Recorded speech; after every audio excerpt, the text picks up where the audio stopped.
It's here. Yeah, we joked about being hyped for preseason. I mean, we was fake hyped for preseason, but this is the real thing. The regular season is when the shit get turned up, baby. Yeah, it all matters. We about to have Hype Z this week because I am T minus 5 days now. So it's time. Yeah, I mean, I talked about it a couple of weeks. Was going from double digits. We're talking about 3 weeks, 2 weeks, 1 week, 10 days, 9 days, 8 days. Like you said, we less than number 5. Who's Barkley number 5? Who's number 5? He used to be that used to be his number. I mean, that used to be Tyrod number 2. Come on, Ty guy. T-Mobile. Marquez Stevenson. You know what I mean? If we could go further back, maybe Thad Brown, not the reporter. I don't know. I ain't even gonna think that hard. Number 5, that's kicker. That's going way back. But listen, we here, man. It's opening week. Playing our division. I mean, I wouldn't call them a rival, but playing one of our division teams. They're a rival. Yeah. I mean, in the division, can't help but be the rival. Right. So we got the Jets up first. I mean, if you haven't been paying attention, the convos around the league right now is where we love it. We're not being thought as really the favorites to win the division. Actually, even got us going to the playoffs. Which right. I'm just like, I'm starting to see some of these predictions, and I never feel away because, shit, they get paid to come up with engagement, to come up with reasons for people to click the article. Hell, they might actually believe it. Right, and that's the thing. And I think it's a combination of both. Like I said, I haven't been doing too much clicking around anytime I see any of that stuff, but I think it's a combination of both. Some actually do believe that we're going to drop down, maybe finish third. Second. I even seen one as wild as fourth this morning. But yeah, I mean, not below McCorkle. Man, listen, on that same one, they had the Patriots going too. So that shows you that they was just throwing stuff at McCorkle. Yeah, they was just throwing stuff at a Mac. But so the predictions are all over the place. So before we close out today, we'll definitely give you our season predictions as far as record goes, where we'll finish, et cetera, like we normally do. I think we were both close last year. I know I went with 13 wins last year, mainly because of the 13 seconds. So I was trying to do a little play on 13, but we ended up winning 13.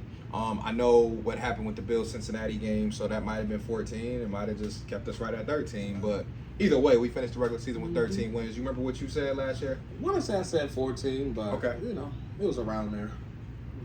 I was feeling myself that day, but again, for good reason. So I mean, listen, and the Bills where they ended up. So. Right, the Bills are right around 13, 14. But I'll start off here. I noticed the drop Thursday afternoon, but as of Wednesday, McDermott went ahead and did something that he sometimes won't do. Never really did. Yeah, he don't never really like to jump out his bag and say who's starting, but he announced 3 different starters. We talked about the competition 2 months ago at corner 2, middle linebacker, and at right guard. We talked about it. We each, I think, and we didn't go too in depth, but we each kind of gave where we saw it ending up. I told you my reasons for like Bernard or whatever, and hoping from a long shot Dorian could get a peak. But I think we all realistically knew it was going to be Team Dotson and Bernard. So Bernard ended up winning the starting job, which is big because the man didn't play a single snap of football. That's funny. So that kind of tells you something. Exactly. I think it. I don't want to say he necessarily didn't play himself into a starting job, but the alternate definitely didn't do himself any favors. Nah.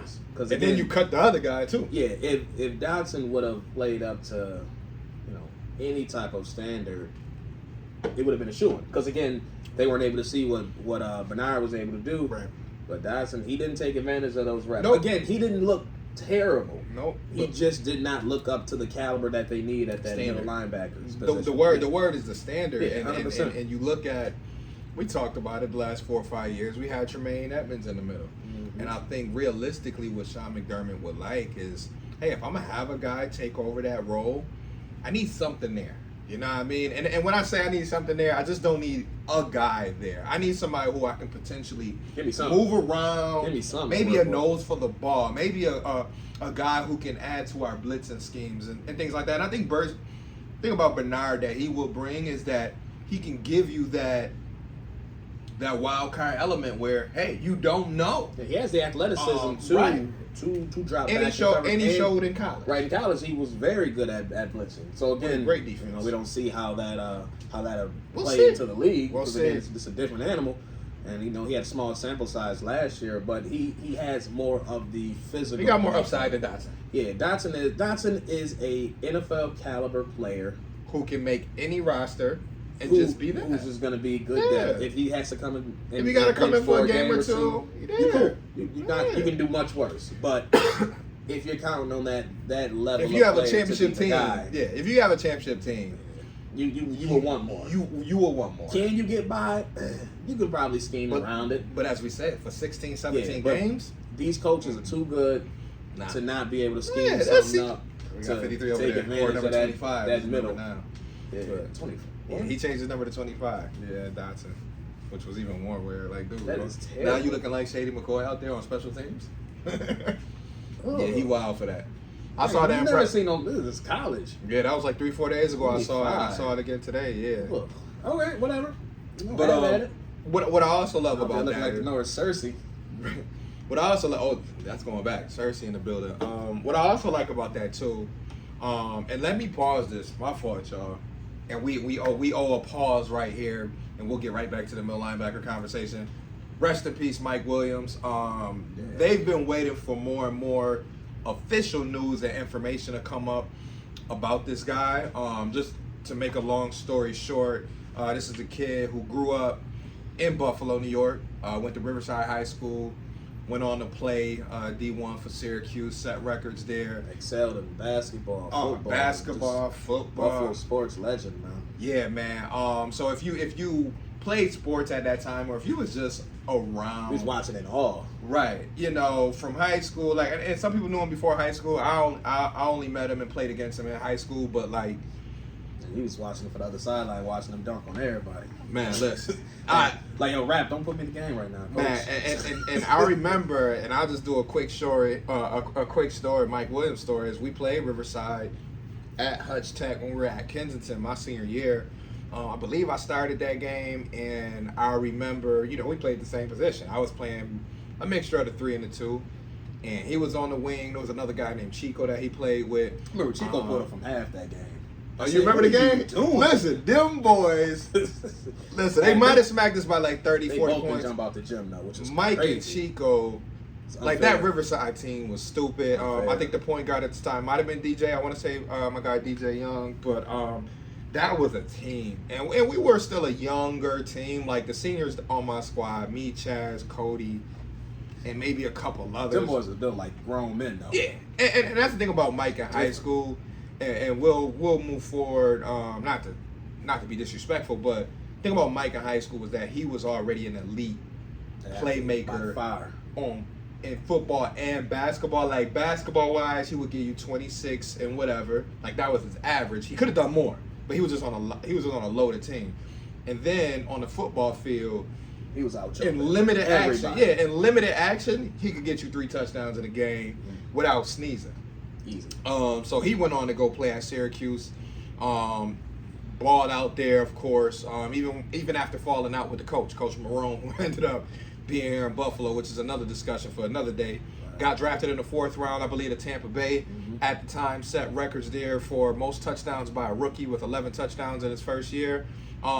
Just an amazing player that came from our soil, from our city, from our town. From a great era of sports. Anybody who plays sports from 04 to 08, we know how big Western New York sports was at that time. And he was a great product of that. I know last year we had Naaman on this podcast.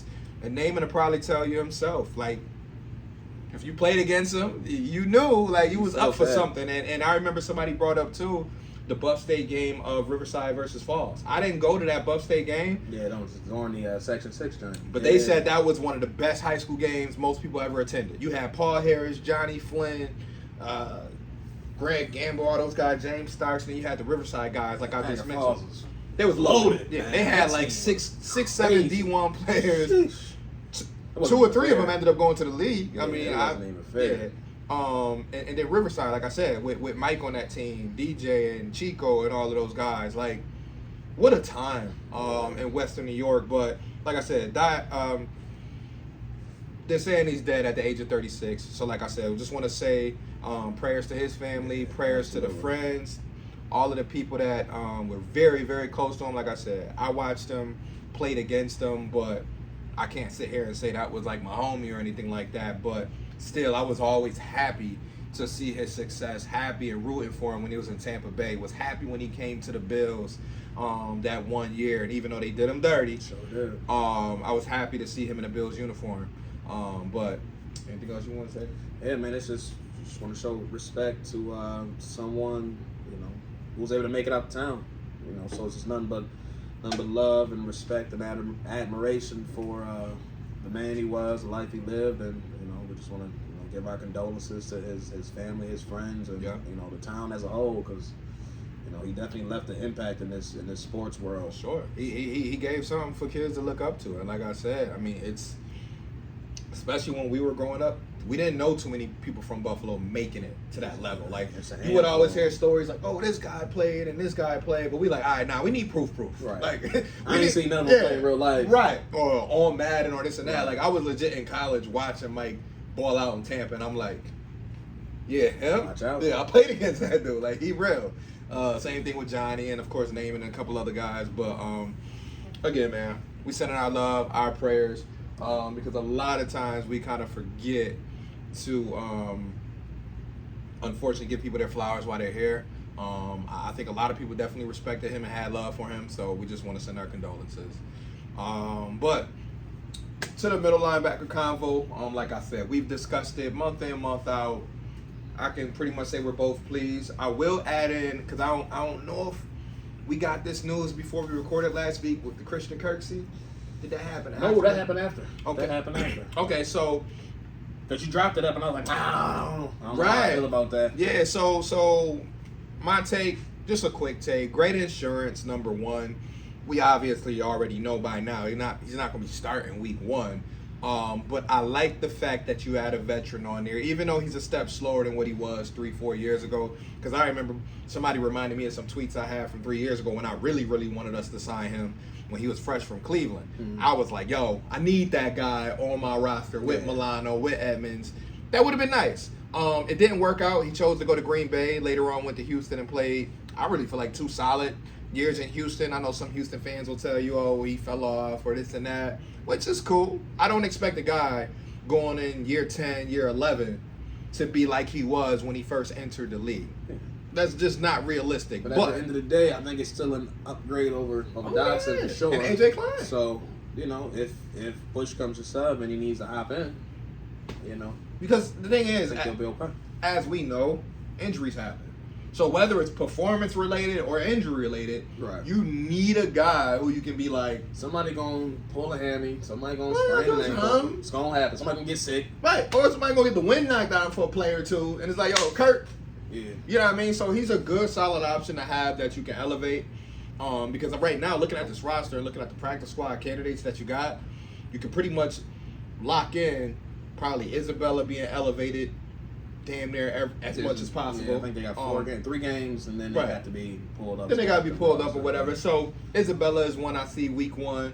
Kirksey, I don't know if they would elevate him week 1, but I mean not elevate him week 1, but make him one of those guys week 1. But it's good to have some veterans on that practice squad. 100%. Who, if you have to, you can throw in there and feel confident. Because like I said, looking at this roster right now, they're pretty much stacked in every position that matters. We had our concerns, of course, about who would be starting at some of these key positions. But now that we know it's Terrell Bernard, it's like, let's go. Let's see what's shaking. Mm-hmm. And honestly, I said it before, I expect the D-line to be playing a lot better, especially up the middle with the health in Jordan Phillips. Yeah.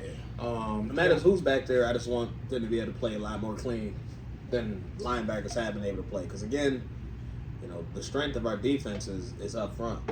So if they doing their job, and it needs to happen up front. So if D tackles are taking up blockers and doing what they need to do, whoever's that linebacker needs to just be playing clean and get to the filling ball, the gaps. And get to the ball on the ground. Yeah, because like I said, he was a ball magnet in college. I remember when we drafted him. I went back and watched some clips of a game that they had when he had like 20 tackles and like 2 sacks and like something crazy. And And I'm like, my man did that in the bowl game? Like, bro, what you want? I like it. And we still got young Dorian Williams back there learning too. Not to say that he's in that middle linebacker convo, but he adds good value in that outside spot for right now as he continues to learn, because even if it's just special teams that get him on the field at first, that's cool. I like the fact that you're going to feel him if he's out there. I mean, the thing is, with a team with this much talent, it's hard for a rookie of any round to crack the start lineup. So if he needs to be behind the scenes and doing just mostly special teams or some mop-up duty, then, I mean, so be it for the time being. Again, you behind it on pro, so I hope you don't see the field, except for a mop-up duty. Right. But again, if Milano had to take a play off here or there, I feel fine with Dorian, holding his own.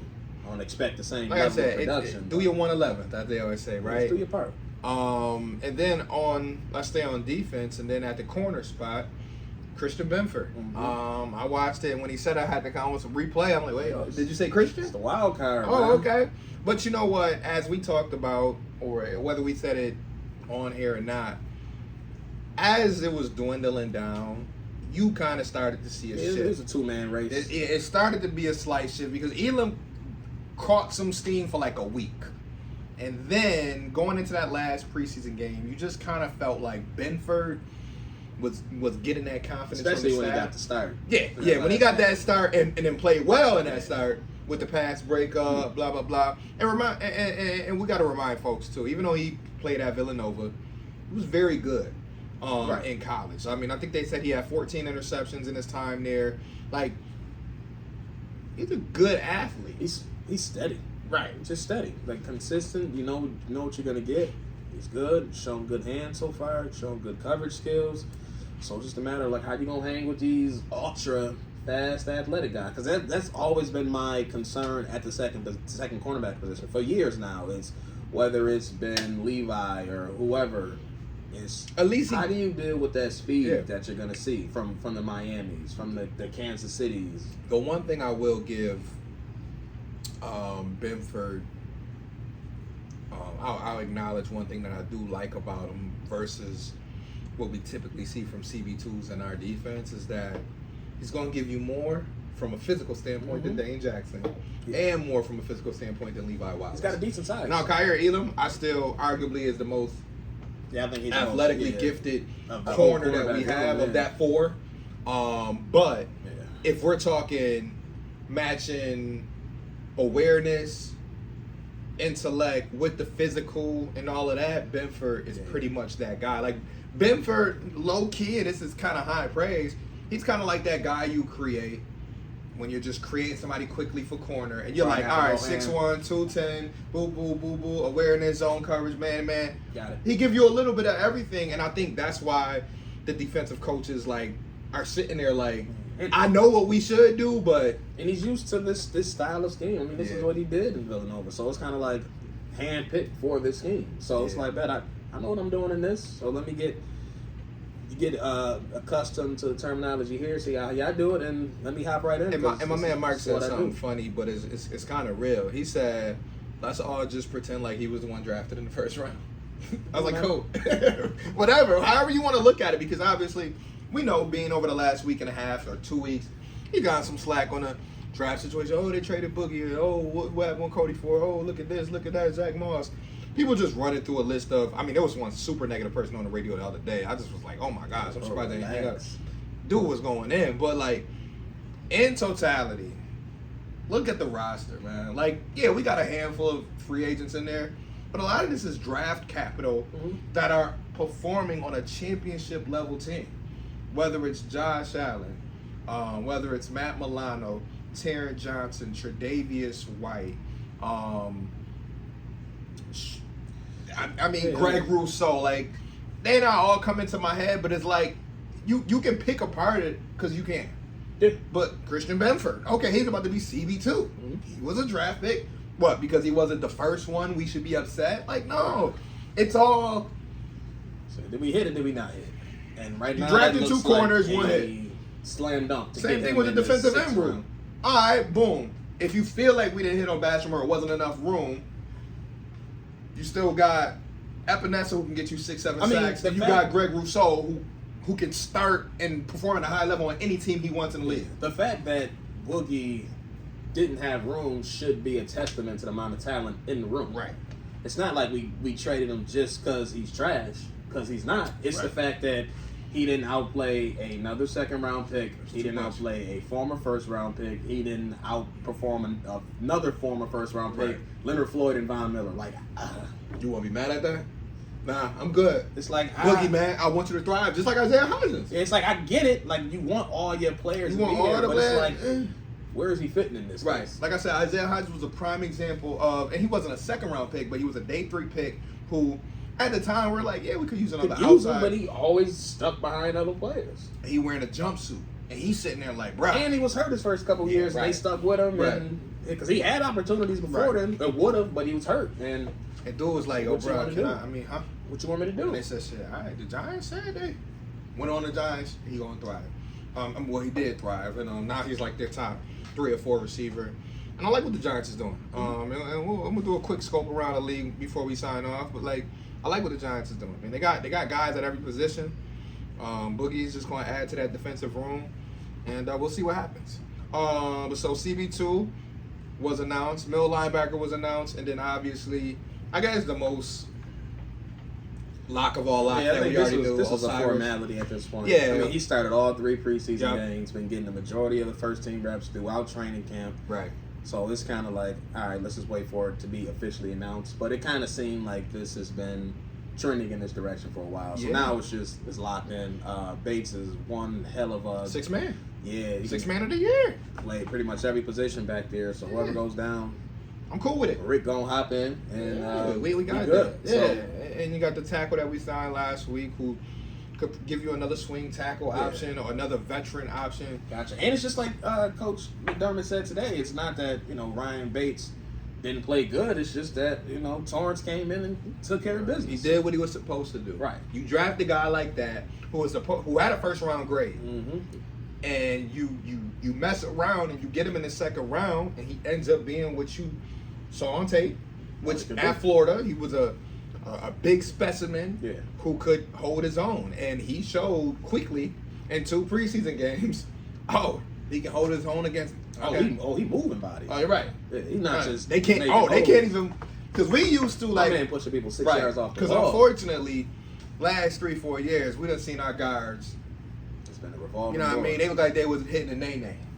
You know what I mean? They was going backwards. So, like, it's good to see that we got a young guard in there who can physically hold his own. Because we all know the way that the league is going is, you want to have a great edge rusher, but getting you a D tackle who can... Disruption up the middle beats disruption over the edge. Man, listen, because that comes quicker, as we all know. Because around the edge, 1, 2... Unless you be the man clean. Right.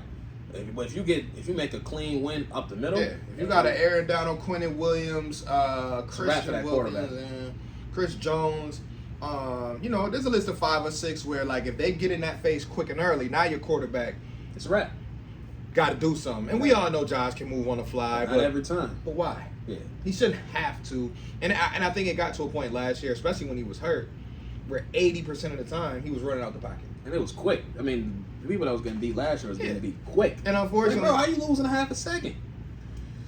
But another thing I like about Torrance, though, I mean, he's coming from an offense in college that had a crazy athletic quarterback. So, like, I know what it's like to get in this scramble drill now. I know what it's like to have a play that's never dead because, I mean, Anthony Richardson is a freak all in its own. Right. So, I'm used to that. Right. So, like, being able to slide in and have Josh as a quarterback now, you have familiarity with that type of skill set. I'm pretty sure that was a part of that evaluation. I think so, 100%.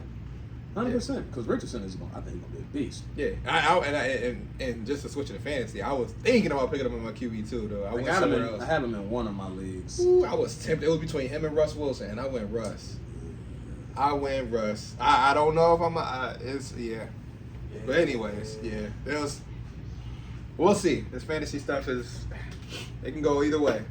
We already got injury news that we got to watch out for. Travis Kelce. Terry McLaurin. I know Joe Burrow said he fine now. Yeah. Cooper Kupp getting specialist. Cooper Kupp. Oh yeah, I forgot about Juju. They talking about this. He might explode at any moment. That's like explode. I don't know. What do we mean explode? Like, are we talking inside? Or? Right. The joint, you about to get Bridgewater? Yeah. Like, like, what you mean? I don't need to be a part of that. Got my man Naeem Hines on the screen. Don't miss my dog, but hopefully Deontay Hardy can add a spark. What a time. What a time. Yeah, man. Great times at the stadium. But now, listen, y'all. I mean, it's here. We can get right to the matchup that we got in a few days. Monday Night Football, Jets. What do you feel like is the number one player versus player matchup that you're looking forward to? Because I know there's about 4, 5, 6, 7 different ones you can look at. What's your number one matchup? So I feel like I'm kind of cheating because it's not an actual person versus person, but I think it's line versus line. Okay. I think this game is won in the trenches, 100%. Now, which one? Bills O-line versus they D-line or our... Again, I'm cheating, so I was going to say both. Okay. But it's I'll say more. It's going to be Bills O-line versus Jets D-line. Okay. Because, again, I mean, one of the places where they struggle the most, again, it was more than one that they struggled against the Jets the last handful. I mean, hell, even the games they won, it's been a fight to get out with a W. Like, the Jets do play Josh Allen good. Like, They do. There's no way around it, no way to sugarcoat it. But they do. one thing they've always struggled with is that pressure, and Quentin Williams tends to show up big against the Bills because, again, one of our weaknesses has been that guard. Mm-hmm. So, how they hold up now, again, with the... I mean, I guess I can say revamped. You can say it. Line. McGovern, Morris, and Osiris. That should be improved. Yeah, so how they hold up against the Jets D-line is going to be massive. But again, vice versa, because the Jets, one of their biggest question marks is their offensive line. Yeah. They got a couple starters that are new. You got more people coming off injury. Right. And again, talent is, somewhat questionable.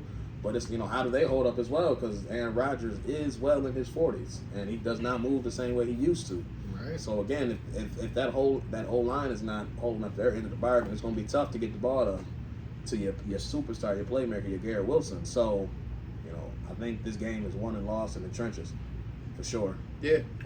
For me, I'm gonna keep it a buck. I could go Diggs versus Sauce, but I think I'm gonna go with the one that might see more action, and I think it's gonna be Garrett Wilson versus Tre'Davious White. I think from... You think they see him shadowing him, or... I just see it happening like this. If the Bills are smart, I would try to keep Trey in front of him. Like, I know they like to run their defense the way they want to run it, but I really think Aaron Rodgers right now is all about trust. So I feel like there's going to be two options that he's going to really look for in the passing game. That's going to be Garrett Wilson and Randall Cobb. There I said, Randall Cobb at 47,000 years old is going to be starting in the slot. So... I don't think that's really scaring anybody. But he does have a long history with Rodgers. So that's why I said I'm not worried about that. Taron Johnson is locking that up all day. But Garrett Wilson. Now, do I think Benford can do whatever he can do with him? I'm sure. But if I want to be 100% sure, just like Jets probably thinking, hey, if we want to take away one person, we're going to take away Diggs. If I'm the Bills, I'm taking away Wilson. Because now I'm forcing Aaron Rodgers, which he can do, is to go through those progressions. All right, boom, he not open. All right, time to go to the tight end, or time to dump it off to the running back, which I'll take all day. Yeah, that's a win. Now, if you letting Garrett Wilson get loose, and having that type of Monday Night Football game that he can have, you gonna have a problem. That game can be longer than what we want. So I will say Tre'Davious White versus Garrett Wilson, because I do feel like he will see at least maybe 9-10 targets. Just because, like I said, Aaron Rodgers, he's been hyping up Garrett Wilson all summer, which he should, because I feel like Garrett Wilson has a chance this year, because you're not going to see a standout corner every game. Yeah, he got a chance here to get 1,400 yards, put up some 9-10 touchdowns. He's just so shifty. You see him in and out of his routes. He gets out of there smooth. He got the hands. So I'm looking for a good test for Tre'Davious too. And we always talk about, you got him on today, but how happy we are to have that guy, back healthy, feeling like himself. And it'd be a great time for him to reestablish himself as, no, I'm still top 5. Right. Top 3 when I'm really on my shit. You know what I mean? So I'm looking forward to that. On the flip side, like I said, with Diggs and Sauce, which I feel like may get talked about more. The only reason why I can't say that one is because I feel like Bills won't try to force it. Like, they're going to be like, okay, cool. We're going to try to move Diggs around, because I feel like Dorsey still has a plan for Diggs. But I feel like week 1, game 1, we're not gonna make this about Sauce versus Diggs. Yeah, I think they're gonna force feed. You think they're gonna force him? Yeah, I'm not saying they're gonna force it into coverage. Right. But I think Diggs gonna see plenty of targets. Okay. Because again, I mean, we've seen time and time again when Diggs plays against top level corners, he can get loose. He can get open. It's just a matter of, am I gonna get the ball? And I think he will. Yeah. Nah, they gonna find But somebody. I also think a key matchup here is Dalton Kincaid and whoever they decide to throw on, whether they try to throw a linebacker on him or they try to throw a safety on him. And I heard they might be down Chuck Clark, so that leaves. So like if y'all plan is to keep Dalton Kincaid in single coverage with a linebacker, y'all gonna come out that plan real quick. Because I just want to see what they're gonna do more, zone or man, and they might mix it up. Like I'm sure Salah is smart enough to not just do one thing. Yeah, I just don't think it'll be a wise matchup to throw a linebacker on Kincaid and say call it a day. I want to dare them to go man. though. Like I know they got confidence in their back. They got confidence in their secondary. You know, C.J. Mosley is a great linebacker. Amazing coverage linebacker though. Right. But very good. But right. I like what you said though, because I like our tight ends 1-on-1. Versus their linebackers and safeties. Same thing even with our slot guys, whether it's Sherfield, Deontay Hardy. Like I feel like that's a under the radar, you know, with our slot guys, because I know they're gonna bunch them all together. That's a under the radar thing to watch for on Monday, is if one of them pop one off. Yeah. Because Deontay Hardy can catch the ball on a slant and make your safety miss, and that's 70 yards. Yeah. Same thing with Trent Sherfield. He can catch the ball in the short term, in the short intermediate, and he can also catch a deep one. So, like, I'm looking for one of those guys, you know, on top of Gabe doing what he does, Steph doing what he does. I'm looking for one of those guys, along with Dalton Kincaid, to take advantage of some mismatches, because I get it. Jets done played the Bills well the last 2 to 3 years. Shout out to y'all. The difference is, and I know they can say the same with Aaron Rodgers at their quarterback, the difference is for the Bills is now they got more people who they can create mismatches with. They got a short yardage running back. They didn't have a short yardage running back last year. Right. They got a tight end who can catch anything coming his way. And I'm not saying that's no disrespect to Dawson, but it's just, I think it's a different type of tight end. Yeah, he's a different type of receiver. He has a different type of skill set. So I'm looking at those 3 to 4 players that the Bills added to their offense. Running back, tight end, and the 2 receivers. And I'm like, okay, great. Y'all did well against what we had last year. Insert this. Yeah. And insert the new wrinkles that we're putting in our offense. And like I said, I know they can probably say that on their side, but guess what? But guess what the missing factor was last year when we played them from a offensive defense standpoint? Okay, you got Aaron, right. You got Aaron Rodgers, like cool, but we didn't have our back-to-back all-pro safeties there together. Right. With a healthy Tre'Davious White, with our cornerback too. So Edmonds went out that game, right? So he was hurt, and we know what Milano brings to the table.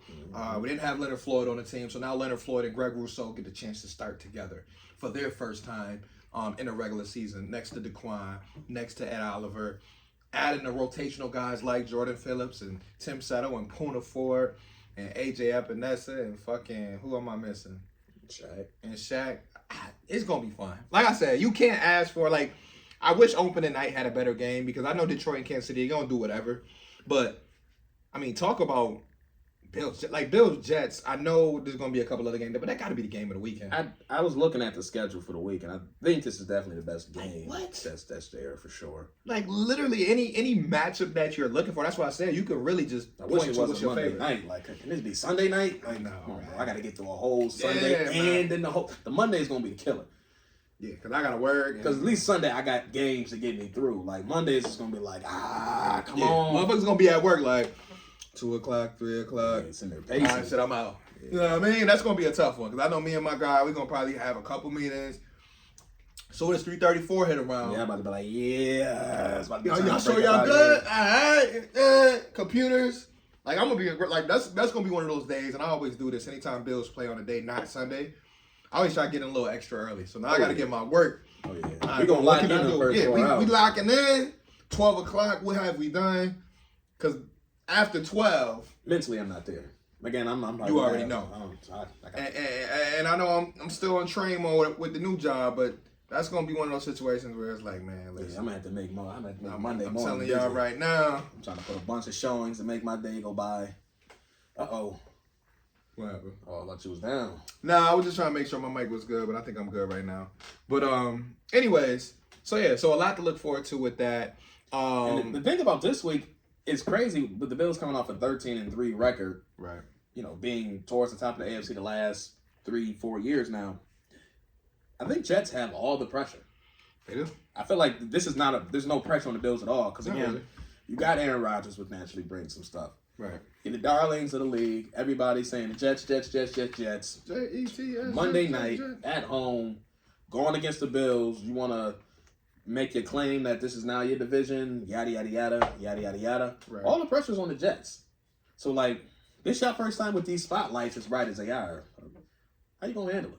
Yeah, and like you said. And it's a stress-free Bills team? Like, come on, bro. Yeah, this is a team right now with the Bills. They like they kind of said, I was listening to a couple of interviews, Steph Diggs and a couple other guys. They like, yo, we kind of like being where we're at. Like, a little under the radar, you know. People talking about the Jazz. What is Miami going to do? In New England with their new running back situation and blah, blah, blah. You know what I mean? So for the Bills, it's like, yeah, just continue to we don't want to, you know, be favorites in every game or favorites to win the Super Bowl. Like, that shit is cute. And they still will be favorites majority of the games. Right. I mean, I think the Bills still got like the third or fourth best odds to win the Super Bowl. So that's not going to change. Rightfully so. Yeah, that's not going to change. Everybody recognizes they still have one of the top 3, top 4 rosters in all of football. So, like you said, the pressure's on the Jets. The pressure's on them to look good right away. Like that fan base, like I know it's going to be an emotional day, 9/11. You know, of course, continue prayers to those families affected by 9/11. But that fan base is already going to be emotional that day. You know what I mean? Like with that going on, Aaron Rodgers' first game. So all the number 8 jerseys going to be in the stands. And let me tell you something. I would love for this to happen. But don't let them go 1, 2, 3 and out like 3 times in a row. Yeah. Don't let them end the first quarter with 0 points. The Bluebirds gonna come out early. Oh yeah, bro, they're not. And that's a funny thing. Like I remember how Aaron Rodgers used to handle the Green Bay fans, right? Always got patience for nothing. RELAX, relax. You can do that in Green Bay. That ain't happening in New York because that fan base, that media, they don't want to hear about. We got to get on the rhythm. We got to get on the same page. Don't go down 14-0 or something like that, and then go 3 and out or something. Then we gonna start celebrating because you know the thing I love about our Bills players though, they can sense when blood is in the water. Mm-hmm. Like this is not a Bills team. Like yes, they had 1 or 2 games, Minnesota game I can think of, where when they had the chance to kill, they beat themselves. Right, they did. But I'm just saying, normally if the Bills get up double digits, that's it. You might as well go ahead and head back to the bus. But like, you know, like I said, outside of 1 or 2 games. So kind of what you said, if they get up early, I don't see the Bills taking that pedal off the metal. Like I you know, we saw it in the Rams game last year on the season opener. Once they got up 24-10, it was like good night. Yeah. And it's like so you got a new class to the AFC East, huh? Yeah. Come take it from me then. Because it's going to be flexing. If I put my foot on your throat, it's a wrap.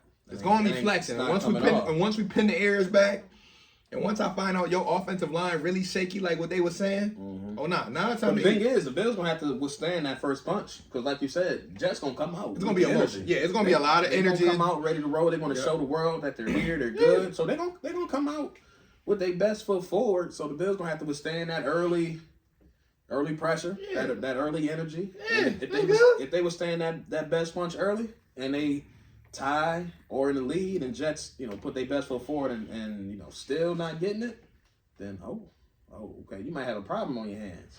And they scheduled to start the season. It's rough. Yeah, I love it. It's rough. Yeah, so let them struggle to start because they're gonna have to find their foot. Yeah, I wouldn't be surprised if they start 2-4, 3-3. Like I can see 3-3. It wouldn't be a shock. Yeah. You know, could they win more than that? Obviously, of course they can. But they're a playoff team. Like I said, and there's no knock on them, man. For all the hype that they get, I understand it. Because if you put a lot of it is deserving. A very good young head coach with a great defense, with a rising star at the wide receiver position, with an already Pro Bowl level corner, and you just put in a Hall of Fame quarterback, I get it. The only part that's going to be tough to sell is that realistically, when you do insert that final piece, sometimes it don't come together as quickly as you want it to be. Right. And it can be a Hall of Famer. It can be fucking Joe Schmo. I mean, we just saw how Russell Wilson in Denver situation would happen. Man, I was so high on Denver last year. Yeah, I was too. I'm like, oh, they're going to win like 11, 12 games. Easy.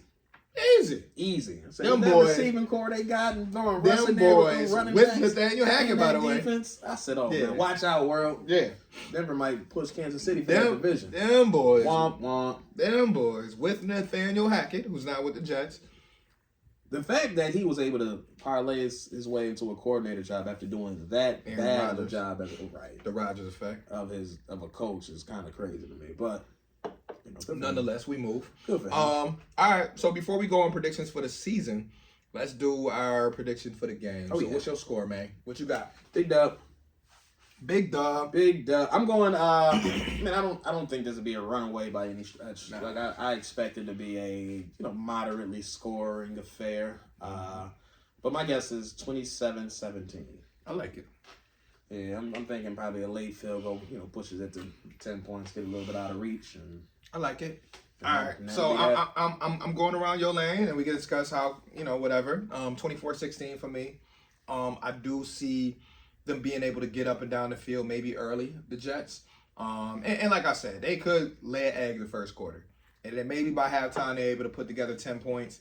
I just think that when it gets down to when the emotions die down and we get to the fourth quarter. Yeah, now it's just football. And it's time to execute at a high level. Obviously as a Bills fan, I'm hoping the Bills are going to be able to execute because it's like, oh, this is just what we do. Yeah. And it's still new for them. It's going to take some time to really gel. I mean, training camp and preseason is one thing, but to do it between the lines when it counts in the first game, it's going to take some time. Right. Maybe. It doesn't have to, but, historically, it takes a little bit of time to really gel and be on the same page, especially when the stakes are as high as they are in a close game in the fourth quarter. And you playing a unit in a coached unit that's been doing this now for 6 years. Right. Like they don't got. I mean, outside of none of this is CB2 and middle linebacker, we've all been in the system for years. Yeah, 9 out of those guys been there. And Leonard Floyd is a veteran, so I don't even count him. Like he's just gonna be no disrespect to the D line, and he hit D line. Yeah. So from that standpoint, again, I'm just thinking in the fourth quarter, if it is even close at that point, I just think the Bills will be able to execute, make plays when they need to. Josh Allen will be able to, kind of what he did in the Rams game. All right, we came out of halftime 10-10. All right, one stiff arm later. Right, I should have been up more, but I mean, it is what it is. One stiff arm later, and now the momentum is back on our side. I'm juiced up now. When the fuck did he get 31-10? Yeah. Next thing you blink and touchdown. Because touchdown. And that's the amazing thing about having, and it's why I love now that we have our franchise quarterback and we have our franchise wide receiver and a stud running back. It's nice to have stars who can create their own momentum. In years past, it was like if one or two guys don't do something, we out of luck. Because don't let Steph start to go off. Right. Don't that energy he brings is... Yeah, that juice is stupid. Yes. Because he going to start talking his shit. He going to start pumping his chest, letting the cameras know he him, and you can almost... Good night. Again, like I said, when they get in that mode...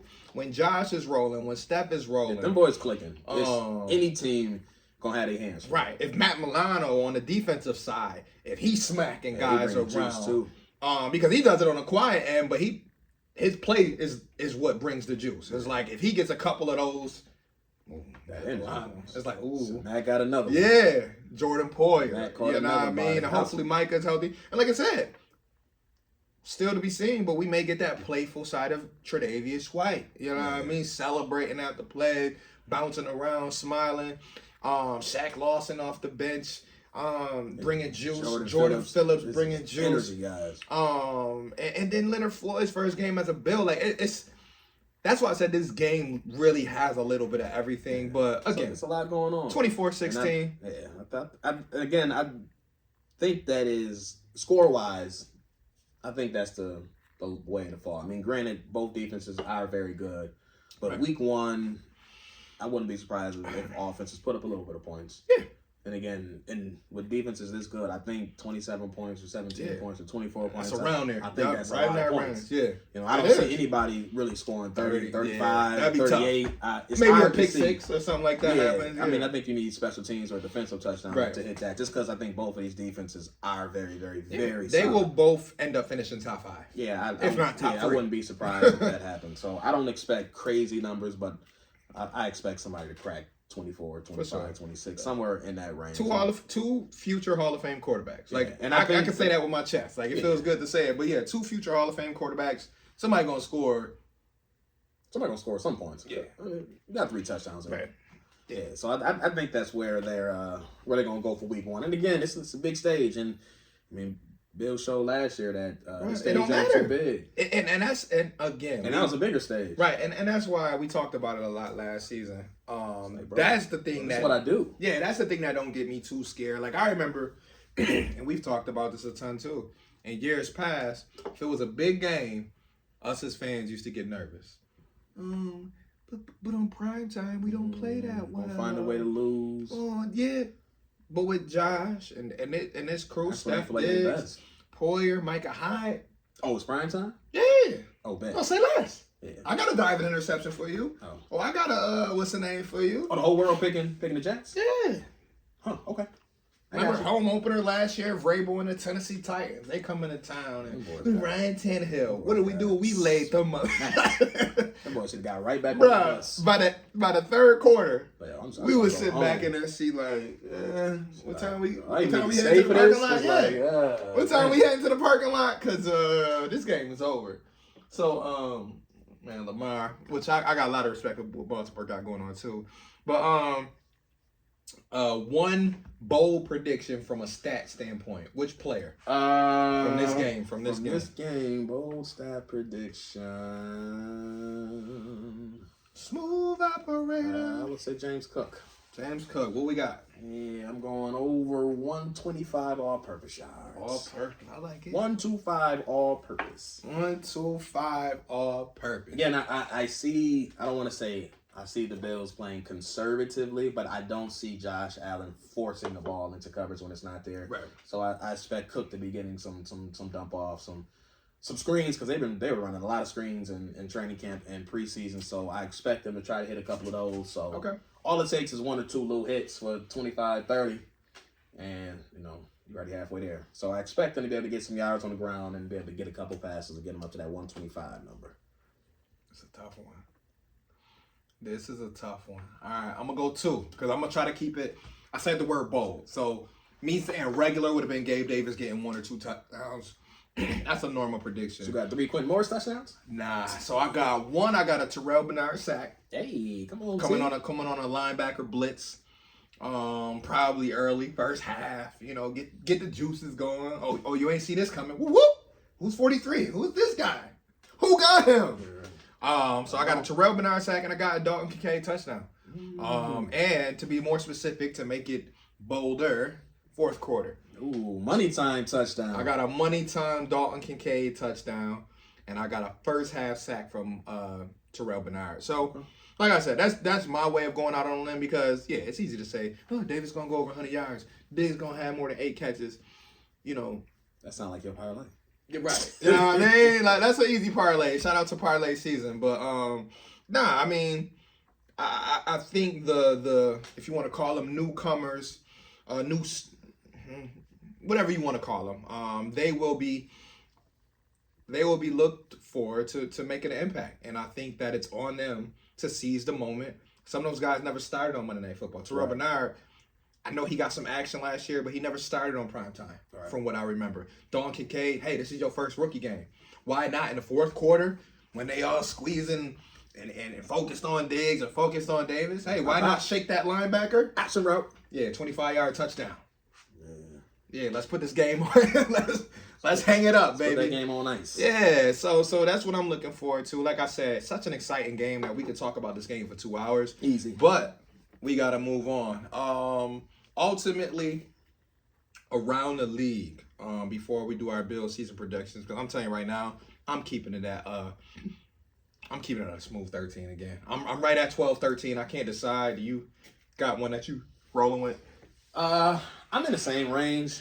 I think, barring injury, obviously, I think their floor is probably 11 wins. I'm with you. Floor is 11. My ceiling is 14. Yeah, going any higher than that is... It's crazy. It would be a one... with this schedule, it is... I mean, they play some dogs. Man, and not only do they play good defenses, they play some the best quarterbacks in the league. Yeah. Shit, all the good quarterbacks. Yeah. Outside of Sam Howell, I ain't gonna put him in that category. Fair, but like if you think of like who's your top 5 quarterbacks in any order? In any order, so I'm putting Lamar Jackson in there. Okay. So that's gonna be the only one you name that we don't play. Justin Herbert. We play. Joe Burrow. We play. Patrick Mahomes. We play. And Jalen Rodgers. Jalen Hurts and Aaron Rodgers. We play. Right. So yeah, we play 5 of the 6 best. Be weird and say Dak up there. We play. I ain't putting him in there, but I'm just saying. Right. Yeah, and whoever you want to put in there, it's a good chance. Trevor Lawrence, you'll throw him in there. Russ we Wilson. Play. I don't play Russ. We don't play Russ this year. We play. Yeah, we do play Denver at home after my birthday, November 13th. Yeah, we play Denver. Denver at Buffalo. Oh yeah, we got the division. Yep. So yeah, no matter who you want to put in your top 10 or top 5, we play 90% of them. So we're gonna play the best of the best. So it's really gonna be mano. So me saying in good faith, like, yeah, them boys gonna win 15 games, 14 games. I can't say it. Could it happen? Absolutely. Yeah.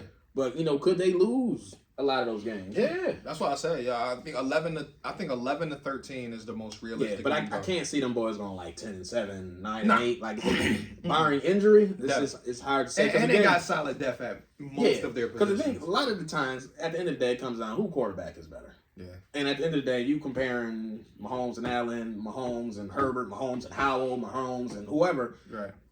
A good chunk of the time, you're gonna say Josh Allen. Jimmy G is a good. You might as well you can mark that one. You saw what the Cardinals announced today. Are you talking about old boy? Yeah, man. I can't think of his name right now. Josh Dobbs. I mean, it's one of the most obvious jobs. I get it. We already know what it is. Caleb Williams, blah blah blah. But still, though, in real time, Caleb Williams talking about he'll stay in college another year if the situation ain't right. I like the fact that he said that though, because he's like, yo, I see what y'all doing over there in Arizona. Yeah, I'm gonna just put this out real quick. Yeah. So I know y'all gonna do whatever y'all want to do, but I'm going down too low. But they do got another. They got Houston's first round pick too. So that might fuck around and be 2 top 5 picks. Yeah. It'll be interesting to see. So, like college football, so interesting. Shout out to Deion to turn around though. Yeah, shout out to Prime, Coach Prime up there. I was on a bachelor weekend with my phone in my hand watching Colorado football. Like, that's the type of influence. Talk about influence though. That Coach Prime has, and the fact that you got this many transfers, so many people shitting on Colorado. You got your son playing starting quarterback who show up to TCU, who was just in the national championship game. Granted, had a ton of turnover. Different quarterback, but you walk into their house, season opener. They still had him ranked number 17. Kept punching them boys in the face. Right. Kept punching. And going back and forth. They kept making plays. I'm like, yo, this team is legit. Great game. Yo, listen. Once this team can get a legitimate D-line for real, which is not going to happen mid-season, but like if they continue on this trajectory and can start getting these recruits that they've gotten this year, they're going to be a consistent powerhouse. Because these kids watching. The kids is watching, bro. You got the NFL. Bro, who don't want to listen? If I'm a 4-star, 5-star recruit and Colorado's interested, somebody can go play with Prime. With Prime? And that influence? Oh yeah, I'm in there. Play my music. That shit is dope. Play my theme song. My theme. I see you, Brian. I see you. With the gold check. I see you. People like, it's all about him. I'm like, listen. But you see them players ready to roll. They ready to fight. They ready to run the wall for that man. And his message has stayed the same. Like, he's still trying to build good men. Come here to work, too. Right. He's still trying to build good men. It ain't like, oh, I'm coming to rock my gold chain and just teach these dudes rap lyrics. Like, nah, I'm still teaching these men from the ground up how to be solid men, how to care about being great on the field. And that's important because in the landscape of college right now, being such a business, which I'm not saying is necessarily a bad thing at all, but when it's just football, this development of men is an important aspect, and I see that that's something that's important to him. Like if I'm a parent, like, you gotta listen to that man. Yeah. My man's getting wisdom, so not gonna just take too much time on that. But just shout out to Prime, shout out to Colorado. You know, they the Buffaloes too. They're the Buffaloes too, so that's easy for me. Yeah, you got me. A little extra love for that. I'm sold. Yeah, so Just wanted to jump quick around the league real quick. Couple injuries that's popped up. That Travis Kelce, hyperextended knee. That is potentially a game changer. That's a fantasy news alert. Let alone fantasy. Well, yeah, right. Real fantasy life, definitely for sure, but real life, it's like, yo, this has been the number one target throughout the last 5-6 years. So whether it's 1 week or 4 weeks or 5 weeks, I mean, as of right now, it looks like it's not season injury ending or nothing like that, but it's something that can definitely be multiple weeks. Yeah. They receiving core They not scaring nobody. They're not scaring nobody. Yeah. Can they make it work? Of course. You got Patrick Mahomes. You got Pat. But like, is that you run up against big dogs? I mean, hell, Detroit had top 5 offense last year. And they got great young talent on so it's like, it's not like they can't put up points. And you still don't have Chris Jones. Listen, that's a problem. I'm willing to go to cover whatever the spread is for Detroit tomorrow. Like I'm and I know this will air on Thursday, but if you are a FanDuel or whatever you use, I would, and the numbers may change. Yeah, I'm about to say, the numbers might change. So don't listen to me. 3.5. Right, when they say 3.5, I can take that. But I think the other day I checked, and this was before the Kelce news, it was like 7.5. So I was like, a touchdown? Can they keep it close? Detroit a scrappy team. But again, without Chris Jones, that defense is completely different. And now maybe without Kelce as well. That's something to keep an eye on. Like I said, don't listen to me because I'm not the FanDuel expert or gambling guru. Yeah, that's not my thing. But at the end of the day, we back in that season, so have fun with it, knock it out. Got a no sweat bet. My man out here running ads for free. Yeah, for frizzy. Nah, but ads for free. But you had another one you wanted to mention? Is that. Cooper Kupp. Granted, the Rams aren't expected to do anything major this year, but the fact that he's had multiple hamstrings now, seeing specialists, that's never a good thing. So that's mostly a fantasy implication. For sure, because those are both round 1 guys. Yeah, that's still a guy that is hard to pass over when you see him available. Because I know he hurt, but Cooper Kupp is still Cooper Kupp. Yeah.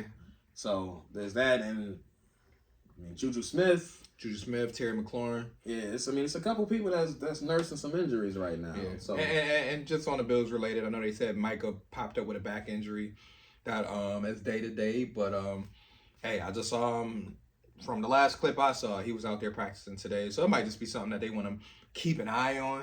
But I can't see him missing Monday Night Football. And they got an extra day to get ready. They got an extra day, and technically Wednesday, so we're go sit your old ass down for a couple of days. Go get your treatment. Go in the cold bath, hot bath, warm bath, especially when it's back. Yeah. Oh yeah. Give me 3 massages. Yeah.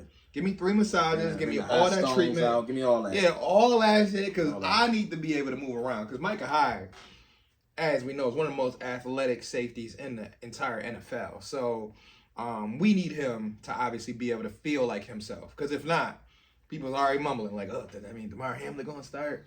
Taylor Rapp gonna hop in the show. All right, But either way, the NFL's rigged. They gonna have Hamlin start Monday Night Football. You ain't know they found the NFL caliber clone? Yeah. So you found the clone that's able to pay NFL and look like Damar? Right, and have him start his first game back in the regular season? Come on, man. You don't write that. But realistically though, that will be funny though. Right. Game saving interception. I would be there like, they might have wrote this. Right. I'm like, they really do got Pick right. 6? I'm like, damn, the writers on strike. They must be writing it down. Right. That's crazy. But hopefully, whatever. Hopefully it don't come to that. Yeah. But I think around the league too, I was going to say, very quickly, because we already did our predictions for the Bills.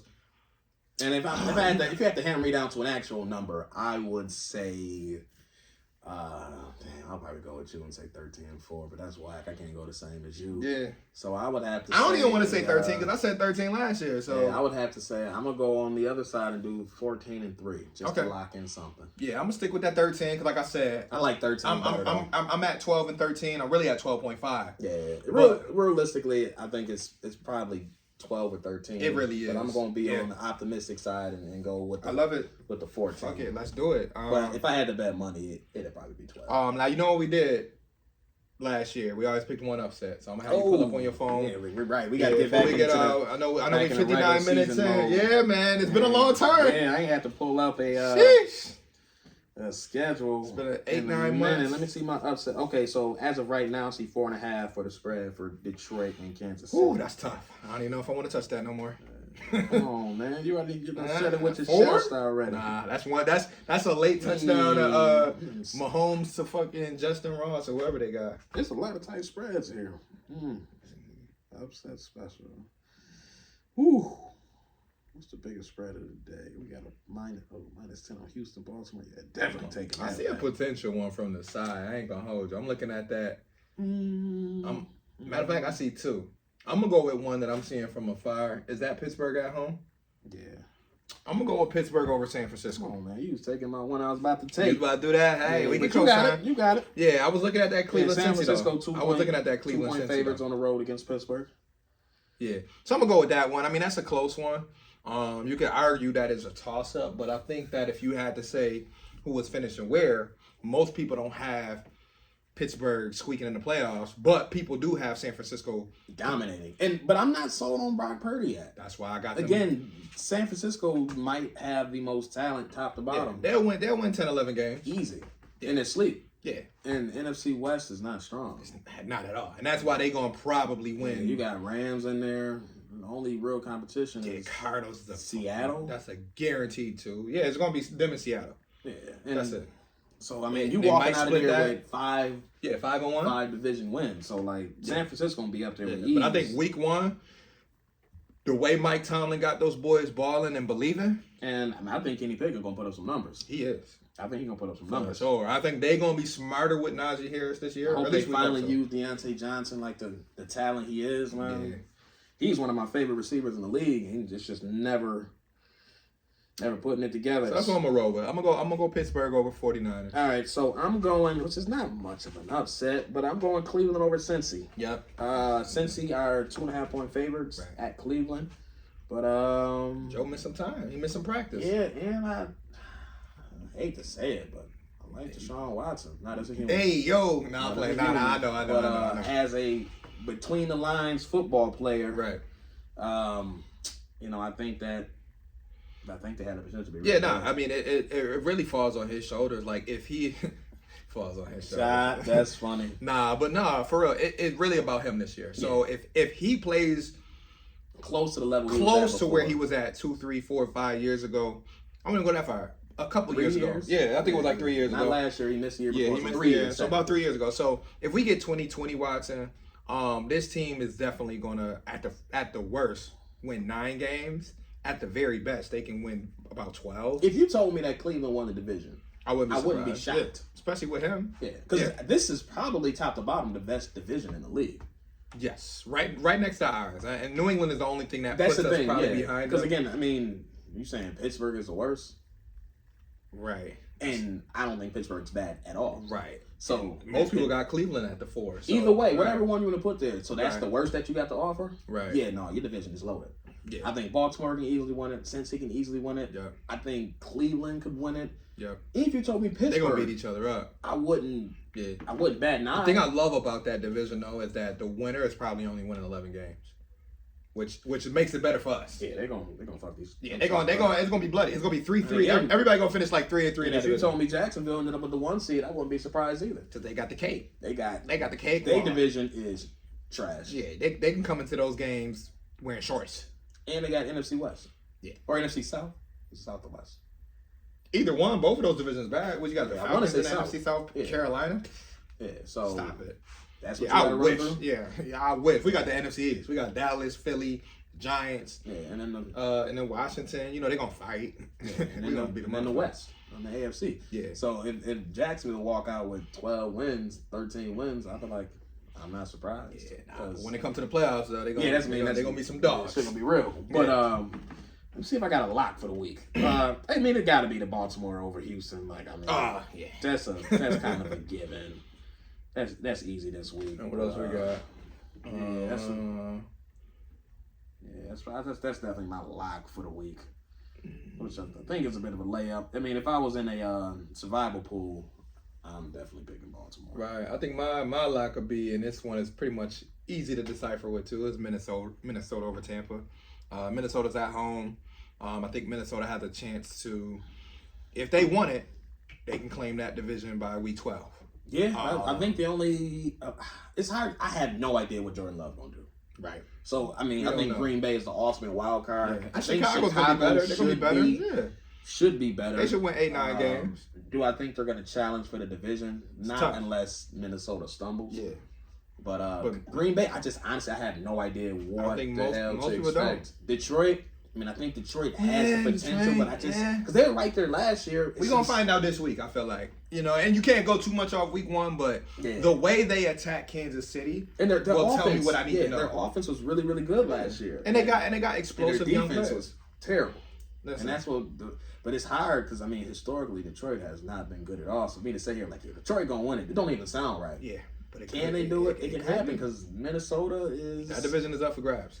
It's cool. Yeah, they cool. They're the easy pick. Yeah, but it's just like, how much better can Chicago and Detroit get? If Justin Fields, if they allow him to use his talents and run the ball when they can win 11 games. Have him be a straight drop back quarterback. Yeah. They can put up. I mean, they're gonna win 10, 11 games. DJ Moore there now with a legit. Yeah, they got a good running back. Number 1 receiver. Yep. It's okay. I'm listening. Yeah, I'm listening too. I'm listening. Yeah, I like Chicago. Like they're one of my sleeper teams coming in. I mean, they're not really a sleeper team, but they're one of my teams going into this year. I could see winning 10, 11 games. And the NFC is wide open. Oh my gosh. You have NFC is. You have 49ers. You have the Eagles, and you probably have the Cowboys. And Giants is going to be the top of the playoffs, right? And then after that, it's a whole bunch of middling teams. Right. But who can get hot? Who can make a run? Yeah. That's what it's going to boil down to. Because I think it's those 3 teams, and then everybody else. NFC is just and then Arizona at the bottom. And the Rams and Tampa. Yeah, right. Those 3 teams. Trash. They're fighting for Caleb. Yeah, I think it's a couple trash teams that's going to be at the bottom. Right. But other than that, everybody's in the mix. They is. So there's no real top tier quarterback. It's gonna be interesting. So like I said, can make a run. Opening night. I don't want to really do no predictions on that, but opening night, we know it's right around the corner. We already over an hour. All I want to say is we will find out at least a little bit about both teams. Kansas City, obviously without Chris Jones and possibly I'm watching that defense. Travis like Kelce. Yeah, we'll see what that looks like. My guess is it's gonna be some chinks in the armor, and Chris Jones about to get a whole lot of leverage. He about to get some money. If that team coming out trash and getting gashed, don't let Detroit hit him in the mouth. Yeah, they're gonna be like, all right, Chris, what Chris, you said you wanted? You wanted? Oh, you wanted 28? All right, man, we can make that happen. Yeah, that's gonna be tough, but I'm gonna call you back in a couple minutes. Yeah, we're gonna find out about both of these teams. And like I said, week 1, we know week 1 is gonna be wacky. Yeah, like get ready for it. Like that's why I say like anything can happen week 1. Anything can happen, bro, because it's just. You never know. You just never know. So don't ever like. Yeah, we're gonna revisit this. Next one week week is not gonna be the whole season. Listen, Bills can lose by 50. Kansas City can lose by 50, right. and then next week and then turn it up. It's like it never even happened. Or by week 6 be 4-1 or 5-1. So like the week 1 is not a prediction for the entire year. So just relax. In the words of Aaron Rodgers. I mean, hell, how many times did Green Bay look terrible week 1? Yeah. And next thing you know, they or New England. Seed. Tom Brady. Right. Is Tom Brady finally hitting them? 31-0. Week 1, and what they do? Run off what? And won the Super Bowl, I think that year. So like, nah, man, this not go too over. It's a fun time though. If the Bills go and win 45-7, right? Let's pump the still brakes. Not Super Bowl time because we said that last year. Bills got off. They got off the season and started 2-0 with back-to-back blowouts. And not even playing great. And not even playing great football. Mad points on the right, field. and we kept saying, oh, if they can do this and do that, we got it. And imagine. Then. Yeah, and we still won 13-3, and we still got to the divisional round and played a team that we wanted to play at home. It's just that it didn't fall the way we wanted to fall. So this is a fresh start. All of my fans out there, go into this weekend, have fun. Let's enjoy week 1. Yes, let's not get too nutty and feel like we gotta bang our head up against the wall if a bad interception happens or if it's a bad loss. Like he said, don't overreact one way or the other. Have fun with it. It's officially here. Enjoy how you want to enjoy. Any last words you want to tell them, man? It's Big Trey White season. Big Trey. I'm on a Trey train this season. I expect my guy to come back in a major way. 4 or 5 interceptions. Yeah, if you gave me 4.5 right now, I'm going over. I like the confidence. Hey, I'm a Trey White fan too. Met him in person, and I'm like, you give me 4.5. I'm definitely taking it over. Okay. Won't be surprised to get one this week. I ain't gonna hold you. Shit, fuck it. They gonna throw. So they gonna throw the ball. That's it. We appreciate y'all rocking with us for another season. This is not the start of year 2, but start of the second regular season for us. So we appreciate y'all still rocking with us, still coming back week in and week out. Fighting through the summer. Yeah, continue to just like, share, subscribe, tell a friend, see the post, like the post, share it, all that good stuff. We appreciate y'all. And we're going to catch y'all after week 1. After week 1, post-game reaction. Yes, sir. Getting ready for the home opener. Oh, man. Which will be Sunday at crazy. 1, baby. Yeah, 1 o'clock. So, enjoy this weekend. Yes, sir. As we get ready for week 1 around the league, have fun, and hopefully we'll see y'all next time after victory. Big dubs. Go Bills. Peace. See y'all next time.